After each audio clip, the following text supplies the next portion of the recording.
Guys, मैं Rohit sir. आज आपका नेक्स्ट वीडियो है।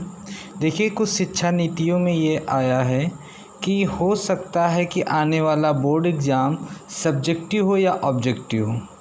ऑब्जेक्टिव मतलब ऐसे क्वेश्चन जो मल्टीपल चॉइस क्वेश्चन हो। ये हमको निर्धारित कब पता चलेगा, जब पेपर के 2-2.5 महीने पहले। लेकिन हो सकता है, तो हो सकता है का मतलब अच्छे स्टूडेंट वही होते हैं जो आने वाले समय से पहले अच्छी तैयारी करते। तो आने वाली नीति के आधार पर या इस कोरोना टाइम के आधार पर देखते हुए हमने कुछ ऑब्जेक्टिव टाइप के भी क्वेश्चन बनाना स्टार्ट कर दिया, जिससे कुछ लोगों की डिमांड थी, इसलिए मैंने वीडियो बनाया। यदि वीडियो थोड़ा बहुत सही नहीं आ रही होगी तो वो असुविधापूर्ण है, लेकिन कंप्रोमाइज़ करिए, वीडियो समय पर आते आते अच्छा वीडियो मिलेगा। तो देखते हैं हम लोग मल्टीपल चॉइस क्वेश्चन, जो कि हमने अभी तक 2-3 टॉपिक पढ़ाए। एक टॉपिक पढ़ाया ग्राउस रिएक्शन, दूसरा टॉपिक पढ़ाया था डर्जन रिएक्शन एंड तीसरा टॉपिक पढ़ाया था मार्कोनी-ऑफ का नियम। इन 3 टॉपिक के आधार पर जो हमें लगा कि इनका मल्टीपल चॉइस क्वेश्चन कैसे बन सकता है, उनके आधार पर हमने कुछ 16-17 क्वेश्चंस बनाए। तो देखते हैं इन 16-17 क्वेश्चनों का आंसर कैसे होगा। देखिए, पहला क्वेश्चन नंबर स्टार्ट करता हूँ। ग्राउस रिएक्शन में कौन सा एसिड हैलाइड लिया जाता है? हमने बताया था ग्राउस रिएक्शन में क्या होता है कि किसी एल्कोहल की अभिक्रिया किसी एसिड हैलाइड के साथ कराते हैं। किसी एल्कोहल की अभिक्रिया किसी एसिड हैलाइड से कराते हैं। वह एसिड हैलाइड कौन था जो हम लोग HCl लेते थे। क्या लेते थे? HCl लेते थे। तो HCl के साथ कराते थे और उसमें साथ में क्या कराते थे? ZnCl2। इसका मतलब जो हमारा ये वाला क्वेश्चन होगा वो कौन सा होगा कि पहला होगा कि ग्राउस रिएक्शन में जो एसिड हैलाइड हो वो हाइड्रोक्लोरिक अम्ल होता है। कौन सा होता है? हाइड्रोक्लोरिक अम्ल। दूसरा है लुकॉस रीजेंट है। लुकॉस रीजेंट किसे कहते हैं? HCl plus ZnCl2, HCl plus alcoholic KOH, lithium aluminium hydride या सोडियम बोरोहाइड्राइड। तो हमने बताया था लुकॉस रीजेंट जो होता है HCl प्लस ZnCl2 अभिकर्मक से मिलकर बना होता है, जो कि ग्राउस रिएक्शन में यूज होता है HCl के साथ। इसकी अभिक्रिया बताई गई थी। यदि आपको अभिक्रिया देखना है तो हमारा पहला वीडियो आप देखिएगा, उस पर मिलेगा। अब तीसरा क्वेश्चन मैंने बताया कि हैलो अम्लों से एल्किल हैलाइड की क्रियाशीलता, मतलब एल्किल हैलाइड जो होंगे उनकी क्रियाशीलता हैलो अम्लों पे क्या होगा। तो देखिए, हमने इसमें लिखा है एक प्राइमरी, ये सेकेंडरी और ये टर्सरी है। मतलब ये 1 डिग्री को प्राथमिक कहते हैं, 2 डिग्री को सेकेंडरी और 3 डिग्री को टर्सरी बोलते हैं। देखिए, प्राथमिक, सेकेंडरी और टर्सरी पहचानने का मतलब यह है कि एल्किल हैलाइड देखा जाए। एल्किल हैलाइड का मतलब किसी कार्बन के साथ हैलाइड ग्रुप जुड़ा हो तो वह एल्किल हैलाइड करेगा। उस हैलाइड या फंक्शनल ग्रुप के साथ जो कार्बन होता है उसके साथ यदि 3 कार्बन जुड़े हैं, कितने कार्बन? 3 कार्बन जुड़े हैं तो वह टर्सरी कहलाएगा। यदि उसी हैलाइड युक्त कार्बन के साथ 2 कार्बन जुड़े हैं तो वह सेकेंडरी कहलाएगा। यदि उसी हैलाइड युक्त कार्बन के साथ यदि 1 कार्बन जुड़ा है तो वह प्राथमिक कहलाएगा। मतलब पहचानना क्या कि जो हमारा प्राथमिक हैलाइड होगा, मतलब एल्किल हैलाइड ये है। एल्किल हैलाइड के साथ जो हमारा कार्बन 1 कार्बन जुड़ा है तो वह प्राथमिक कहलाएगा।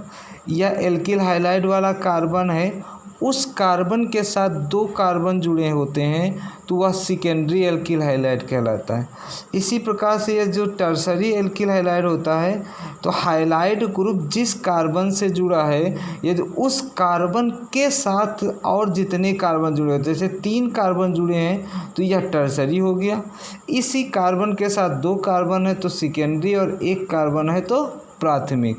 तो जो अब हैलो अम्ल की क्रियाशीलता है वह हमारी टर्सरी हैलाइड में सबसे तेज़ होगी, फिर सेकेंडरी में होगी और फिर प्राइमरी में होगी। अब इसकी क्यों ऐसा होता है ये वीडियो में बताया जाएगा। अब एक नेक्स्ट क्वेश्चन है कि हैलो अम्ल, ये लिखा है हैलो अम्ल की क्रियाशीलता क्या है। तो फर्स्ट वीडियो में हमने बताया था कि जब किसी एल्किल हैलाइड की हैलो अम्ल की अब क्रियाशीलता देखते हैं तो सबसे ज़्यादा त्रिज्या बढ़ने पर क्रियाशीलता बढ़ती है, और त्रिज्या बढ़ने का मतलब परमाणु क्रमांक का बढ़ना। तो अब हमारा हैलाइड ग्रुप में क्या होता है, क्लोरीन, ब्रोमीन, आयोडीन। क्लोरीन का 17, ब्रोमीन का 35, आयोडीन का 53। तो इलेक्ट्रॉन की डेंसिटी बढ़ने पर उसकी त्रिज्या भी बढ़ती। तो सबसे ज़्यादा त्रिज्या किसकी होगी, आयोडीन की, अर्थात सबसे तेज क्रियाशीलता किसकी होगी, एल्किल आयोडाइड का, हैलो आयोडाइड का। और यदि हम दूसरी बात करें तो HBr का और फिर HCl। तो यह क्रियाशीलता का क्रम होगा। क्रियाशीलता के क्रम में त्रिज्या बढ़ने पर क्रियाशीलता क्या होती, बढ़ती। और त्रिज्या बढ़ने का मतलब इलेक्ट्रॉन डेंसिटी का बढ़ना। डेंसिटी मतलब क्या, भीड़। भीड़ का मतलब क्या, इलेक्ट्रॉनों की संख्या बढ़ना। और इलेक्ट्रॉनों की संख्या का मतलब क्या, उसके परमाणु क्रमांक का बढ़ना। ठीक है। अब नेक्स्ट क्वेश्चन है कि एल्कोहल तथा KI की क्रियाशीलता में H2SO4 का उपयोग क्यों नहीं करते। हमने लिखाया था क्या, इसके पहले बताया था कि जब हम HCl लेते थे तो वहाँ पर ZnCl2 यूज करते थे। जब HBr लेता था तब वहाँ पर H2SO4 यूज करते थे। और जब HI लेते थे तब वहाँ पर बताया था H3PO4 लेते थे। इनको यूज कराते थे। इनको यूज़ कराने के बाद हमने एक और चीज़ बताए थे कि जहाँ पर हमारी लाइब्रेटरी में जो था उसमें HBr, हाइड्रोब्रोमाइड और हाइड्रो आयोडाइड डायरेक्ट नहीं मिलते, इनको बनाया जाता। और बनाने के लिए क्या था कि KBr, पोटेशियम ब्रोमाइड या पोटेशियम आयोडाइड अपक्रिया मिलती। तो यदि हम KI पोटेशियम आयोडाइड को H2SO4 से अपक्रिया कराते थे, H2SO4 से अपक्रिया कराते थे तो ये क्या करता था कि HI बना लेता था और साथ में KHSO4 बनाता था।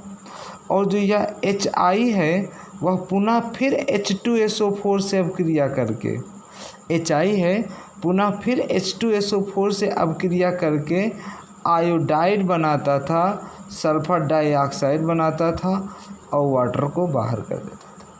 तो हमको लेकिन बनाना क्या रहता था, एल्किल हाइलाइड बनाना होता था।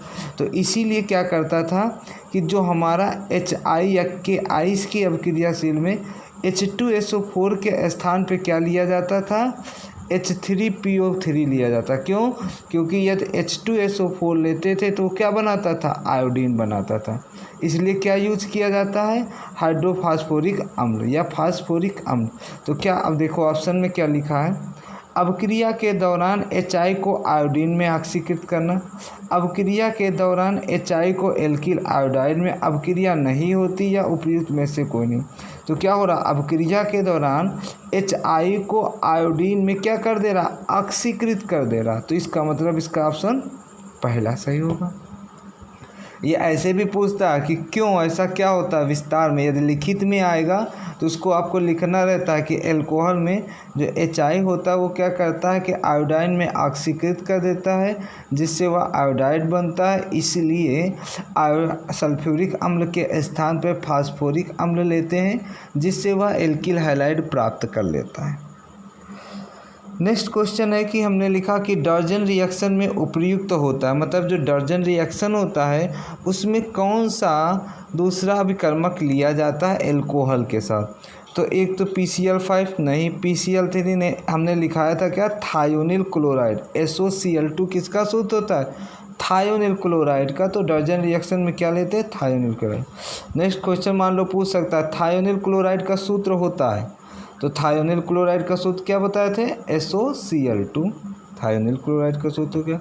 अब नेक्स्ट है कि एल्कोहल तथा थायोनिल क्लोराइड से अपक्रिया कराने पर एल्किल हैलाइड HCl और साथ में एक और हमने बताया था एल्किल हैलाइड के साथ दोनों क्या बनते थे, गैस बनते थे। तो ये जो हमारा होगा वो क्या होगा, गैस होगा। कौन सी गैस बनती थी, थायोनिल क्लोराइड कराने पर क्या सी गैस बनती थी, सल्फर डाइऑक्साइड गैस बनती थी, जो कि दोनों विमुक्त होकर के क्या एल्किल हैलाइड बना लेते थे।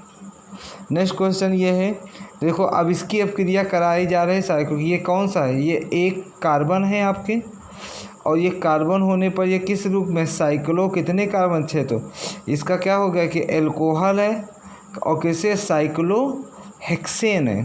साइक्लो हेक्सेन की अब क्रिया करा रहे हैं तो बनने वाला प्रोडक्ट क्या होगा, इसके OH के स्थान पे यहाँ पे क्या लग जाएगा, क्लोरीन लगेगा, Cl, और साथ में क्या बनाएगा, HCl बनाएगा, और साथ में सल्फर डाइऑक्साइड गैस बनाएगा। ये दोनों क्या है, गैस हैं।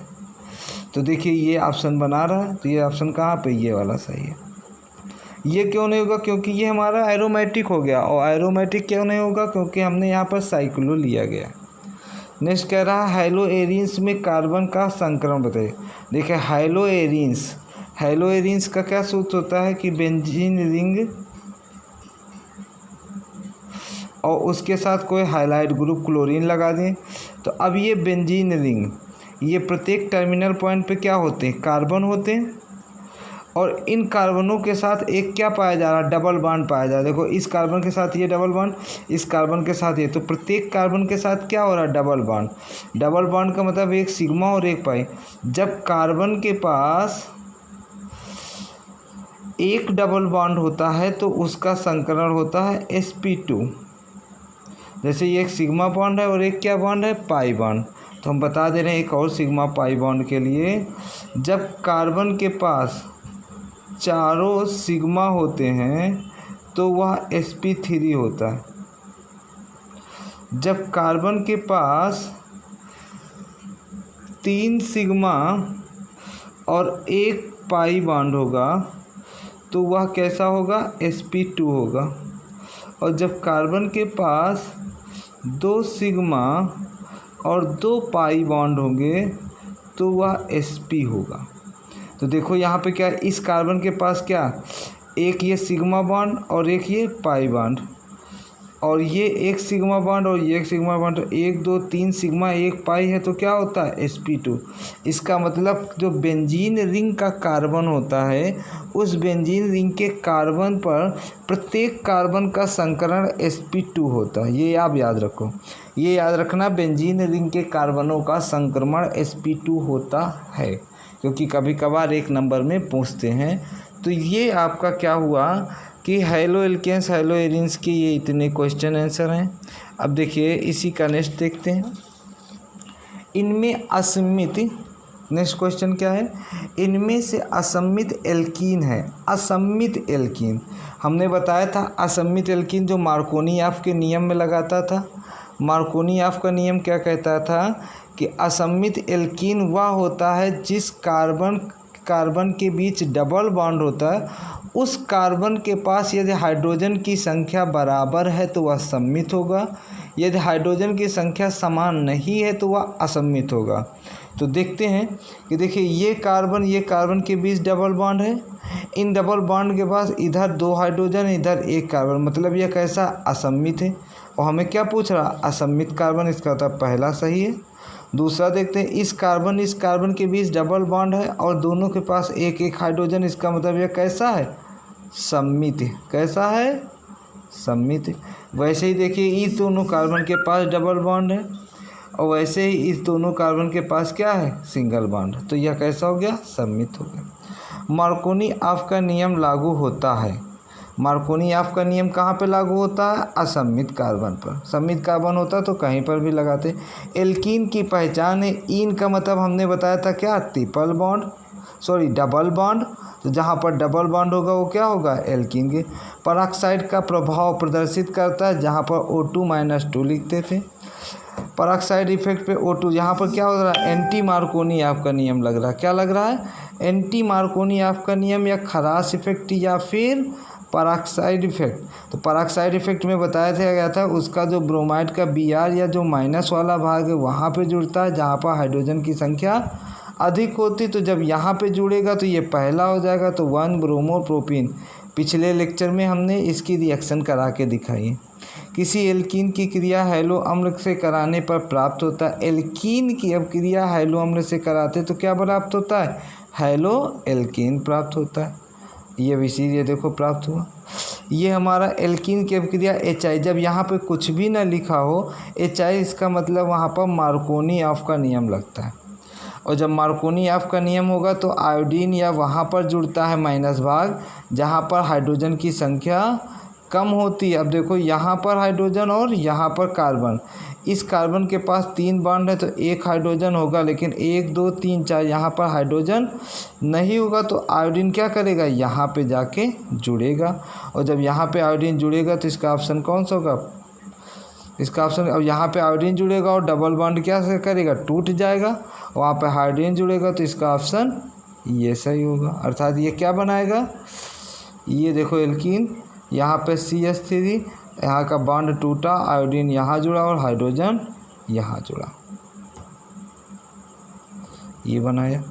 इसी प्रकार से देखिए ये वाला सही। इसी प्रकार से इसकी अभिक्रिया कराने पर पेरोक्साइड इफेक्ट कह रहा है, इसका मतलब जो Br वहाँ जुड़ेगा जहाँ हाइड्रोजन की संख्या ज़्यादा है, तो Br यहाँ जोड़े और H कहाँ जोड़े, यहाँ। तो देखिए ऐसा कहाँ, ये Br यहाँ पे जुड़ा है, H यहाँ पे, तो इसका पहला ऑप्शन सही है। मार्कोनी ऑफ का नियम है असममित एल्केन में जहाँ पर हाइड्रोजन की संख्या कम होती है वहाँ पर नाभिक अभिकर्मक जुड़ेगा, सही। जहाँ पर हाइड्रोजन की संख्या कम होती, कहाँ पर, असममित एल्केन पर, वहाँ पर नाभिक रागी अभिकर्मक जुड़ता है, वो सही हो गया। तो इस आधार पर इनके कुछ क्वेश्चन आंसर बनते हैं जो आने वाले टाइम पे हो सकता है कोरोना काल पे या ऐसा हो। तो ठीक, मेरा वीडियो पसंद आया है तो इसे लाइक कीजिए और बेल आइकन दबाइएगा। और जितना लाइक करेंगे तो इससे हमको ये पता चलेगा कि वीडियो आप लोगों को पसंद आ रहा है। और कोई चीज़ सवाल होगा तो कमेंट बॉक्स पर कमेंट करना ना भूलें। Thank you.